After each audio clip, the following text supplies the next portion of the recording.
Cette semaine, dans Afrique, direction le delta du Niger. Le grand projet de dépollution annoncé l'année dernière est toujours au point mort et les eaux noircies par le pétrole continuent à asphyxier les poissons et à détruire la végétation. Nous irons ensuite en Afrique du Sud où une ONG locale vient en aide aux artisans de Soweto en leur ouvrant les portes du marché mondial. Enfin, en République démocratique du Congo, nous découvrirons l'académie de football du tout-puissant Mazembe où les futurs champions congolais rêvent d'une carrière internationale. Mais tout de suite, les titres de l'actualité. Ceux-là ont eu de la chance, ils font partie des 8000 migrants africains sauvés par les gardes-côtes libyens cette semaine. Mais la traversée de la Méditerranée est dangereuse et ne se termine malheureusement pas toujours aussi bien. Au moins 25 corps sans vie ont été repêchés sur les côtes libyennes. Le beau temps favorise les départs massifs vers l'Europe dans des bateaux souvent surchargés et vétustes.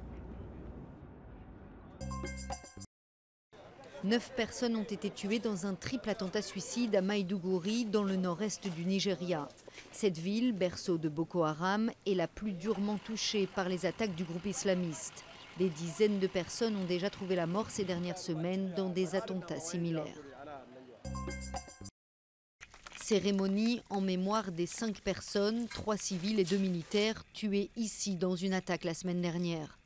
L'attentat revendiqué par la principale alliance djihadiste du Sahel, liée à Al-Qaïda, visait cette écologe en périphérie de Bamako, prisée des expatriés et fondée par un Français.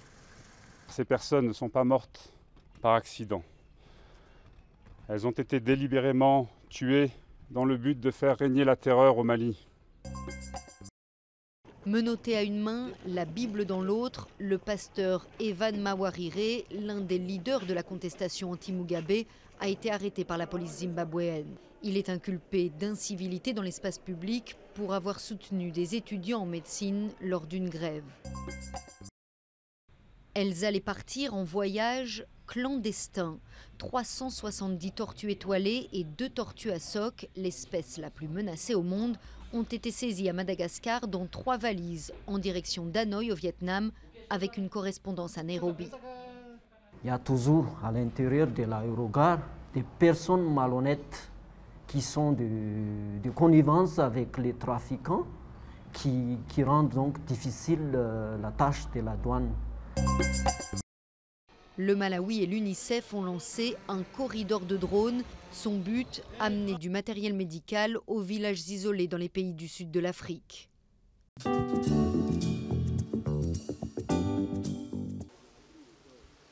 Les pirogues sont à quai, les pêcheurs absents. Sur les rives du delta du Niger, l'or noir a tout détruit. Après 50 ans d'exploitation pétrolière en pays Ogoni, au sud du Nigeria, la région est dévastée.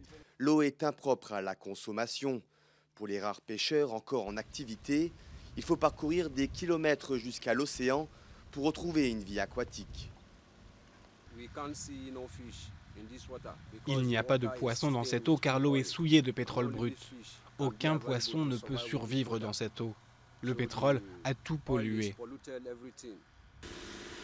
Il y a tout juste un an, le gouvernement nigérian a lancé un immense projet de nettoyage du pays Ogoni sur les recommandations de l'ONU, le plus grand jamais entrepris au monde.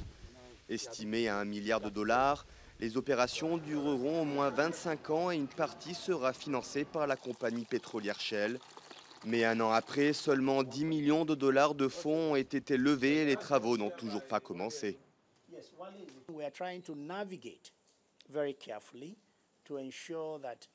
Nous essayons d'avancer avec attention pour nous assurer que tout ce qui sera mis en place sera durable et que tout sera conforme à la ligne fixée par les Nations Unies pour le nettoyage. Exaspéré par la lenteur du nettoyage, Michael a décidé de planter des arbres pour reconstituer la flore endommagée. Un projet embryonnaire qui a commencé dans cette école du pays Ogoni. À cause de la pollution, beaucoup de carbone et de particules se dispersent dans les villages et dans l'atmosphère. Ainsi, les arbres les piègent, les capturent et les utilisent pour la photosynthèse. Lorsqu'ils utilisent ce carbone pour la photosynthèse, les arbres renvoient de l'oxygène pour la consommation humaine et nous vivons.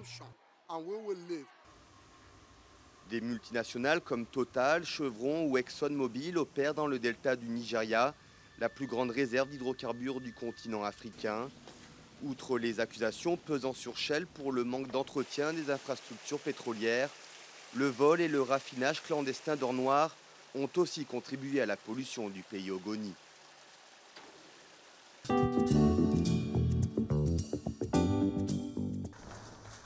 La mode comme passion et comme arme contre les clichés, Mandisa Swane s'active dans son atelier au cœur de Soweto.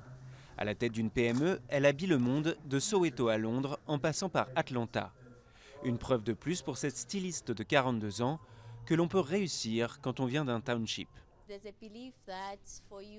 Beaucoup de gens croient que pour réussir dans tout ce que tu entreprends, tu dois sortir du township. Et j'ai prouvé que ce n'était pas vrai.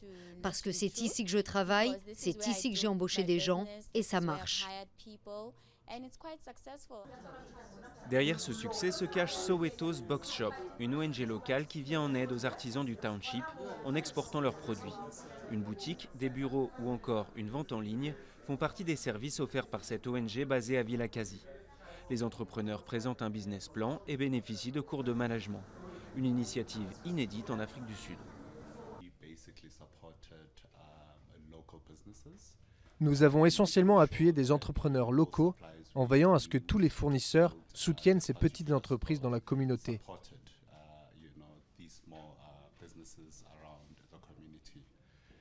Et depuis que nous avons lancé l'opération, nous avons créé un écosystème où maintenant ces entrepreneurs collaborent avec nous.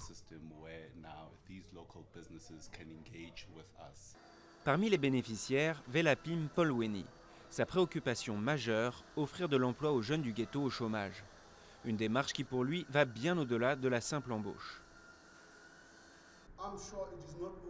Je suis sûr que ce n'est pas seulement 8 personnes que j'ai recrutées. Derrière chacune se trouve une famille de 8 personnes environ. Et tu fais le calcul, 8 x 8, nous avons 64 personnes. Le gouvernement sud-africain a investi près de 420 millions d'euros en 2016 pour le développement des townships. Un effort encore insuffisant pour leur assurer un réel essor économique.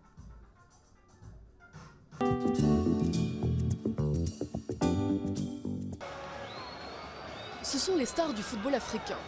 Les Congolais du tout-puissant Mazembe, 5 fois vainqueurs de la Ligue des champions africaine. Une nouvelle recrue a déjà les faveurs du public. C'est un ancien élève de l'académie du TP Mazembe, inauguré en 2012 à Lubumbashi, fief du club dans le sud de la République démocratique du Congo. L'académie m'a apporté d'acquérir les formations de base, donc d'être solide, de comprendre beaucoup de choses techniques, tactiques. Mais le départ de son fondateur Moïse Katumbi, parmi les figures de l'opposition du pays et candidat à la présidentielle de 2016, remet en question l'avenir de l'académie. Menacé d'un procès pour atteinte à la sûreté de l'État, Katumbi s'est exilé en Belgique. Depuis, l'argent a du mal à arriver. Là, pour la première fois depuis 5 ans, sur la pesée du mois d'avril, de fin avril, les joueurs ont perdu du poids. Parce qu'on a été obligé de réduire la nourriture, le nombre de jours, le nombre de repas. La fréquence des entraînements a dû être revue à la baisse, mais la trentaine de recrues rêvent toujours de suivre les pas des 12 anciens récemment passés professionnels. À l'académie, j'ai une expérience d'être un joueur pro, de jouer à l'étranger en Europe qu'au quartier. Pour l'instant, la popularité du TP protège l'académie. Ça va profiter non seulement à l'équipe de Mazembe, mais aussi au football national, tant pour notre équipe nationale que pour les autres clubs qui peuvent solliciter le service des joueurs qui viennent de cette académie. Comme tous les 2 ans, l'académie compte recruter. 6 000 jeunes sont attendus cette année au test de sélection pour seulement une quinzaine d'élus. L'objectif, intégrer la moitié des élèves dans une équipe professionnelle, un taux bien au-dessus des moyennes européennes.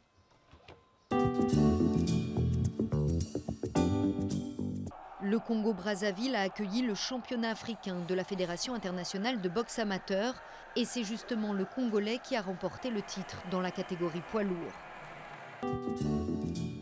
Dans notre prochaine édition, nous vous emmènerons à Makwasha, en République démocratique du Congo, où à chaque saison sèche, les femmes peignent des scènes de la vie quotidienne sur leurs cases. Cette tradition locale a engendré presque par accident une petite industrie touristique dans cette région minière troublée par des tensions politiques. À la semaine prochaine.